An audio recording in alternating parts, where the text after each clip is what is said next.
Gavin Newsom, Kamala Harris, J.D. Vance, and a secret California trip.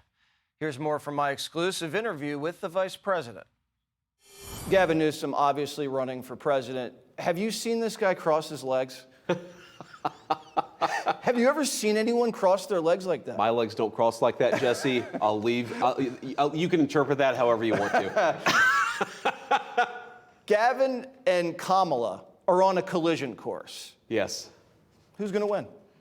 The dumbest candidate will probably win. That's my guess with the Democratic Party. I mean, look, the Democrats have a couple of big issues, and one is that they lean so far into wokeism that they can't see the obviousness of the fact, which is that Kamala Harris is not qualified to be president of the United States. That's why she got the vice presidential nomination. That's why she got the presidential nomination. This is who Kamala Harris is. Now, the flip side is I think you have a unbelievably corrupt and incompetent governor in Gavin Newsom. The fact that those are the two front runners just suggests how deeply deranged the Democrat Party is. Let them fight it out. We'll figure it out. May the dumbest candidate win. May the dumbest candidate win. The Democrats are running in the midterms on the cost of living. Are you worried about that? Pot, meat, kettle. No, I'm not worried about that for the simple reason that the cost of living crisis, and it is real for a lot of American families, was caused by the Democrats. You had the highest inflation in 40 years under Joe Biden's administration. We haven't even been in office for a year, and you've already seen prices start to come down. You've seen rents start to come down. You've seen groceries leveling off. Is there more work to do? Absolutely. But the people who are going to do that work is the Trump administration, is the President of the United States who is solving the Democrats' affordability crisis. You don't give power back to the very people who set the house on fire. You give more power to the person who put the fire out. If the Democrats do win the midterms, is Trump getting impeached again? I'm sure he'll get impeached. Look, they have nothing to actually run on or govern on. Their entire obsessive focus of that party is they hate Donald Trump. So if they ever get power, are they going to lower Americans' taxes? No. Are they going to make your life more affordable? No. Are they going to solve the crime crisis? No. What they're going to do is they're going to spend all their time and all of your money trying to get Donald Trump. I think it's ridiculous. I think it's ridiculous that's what they're running on. But the American people are going to make this determination. I think the American people should vote for the people who want to make their life more affordable and want to make their neighborhoods safer. That's what we're trying to deliver every single day. Have you been watching this New York Mayor Mondani guy? The guy who wants to take all property away from white people? Yeah. Yeah, he seems pretty out there, huh? Is he a threat?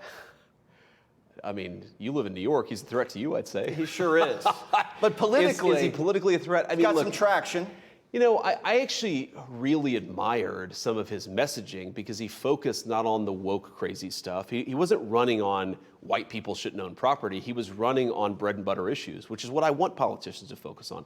Even if you disagree with their solutions, I would love it if the debate among Democrats and Republicans was, how do we deliver prosperity to the American people? But he runs on actually some pretty common sense bread and butter issues. He gets in there and he sounds like a total crazy person who wants to take your house away because you have the wrong skin color. That's not a threat to me politically. I think it's a threat to our country, but it's not a threat politically. You were almost Paulie Pede. Someone came to your house, trans guy, I with a don't know hammer. what that means. Paul Pelosi smashed your windows. Sorry. Can you believe these people? Well, I can believe these people. I've never heard Paulie Pede. I'm going to steal that one in the future. Thank you, Jesse. Just a nickname. But, you know, when it happened, I think everybody had the same reaction that we did, which is it's probably a deranged left-wing person who wanted to cause terror or maybe worse among my family. Look, we're grateful the first responders did their job. The person's in custody. And we're still kind of getting to the bottom of the motive a little bit, but my guess is the same as yours. And look, left-wing violence is a problem in this country, Jesse. We've said this time and time again. My dear friend Charlie Kirk was murdered by a left-wing radical. The President of the United States was almost killed a year and a half ago.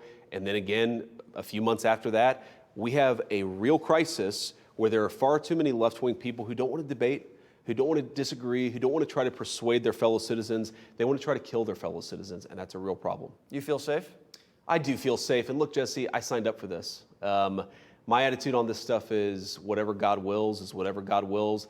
I'm going to do the job I think I have to for the American people. And, hopefully they're happy with it, and hopefully we do some good, and whatever God has in store, I accept it. How was your first Christmas here as vice president? What did Usha get you? Usha always gives me very practical presents. She got me some sweatpants, some exercise clothes. Is that a hint? Probably, but I'll take the hint. Some socks, things like that. You know, I got her a surprise party because she turned 40 yesterday. Oh. So we went out to California to visit her family. Nice. Gavin Newsom did not assault us or send any Somali fraudsters after us. But we did a little surprise party with her parents, and that was really fun. We had a great Christmas, and the kids, look, they love their life. And that's one of the great things about this is, yes, it's an important job, and yes, there's a lot of sacrifice that comes along with public service, but our kids are young enough that they're able to just have a normal life as kids, and that's all I could ask for as a dad. That's great. Happy birthday to Usha, and Thank you. Good to see you. Good to see you, man. Take care. Hey, Sean Hannity here. Hey, click here to subscribe to Fox News YouTube page and catch our hottest interviews and most compelling analysis. You will not get it anywhere else.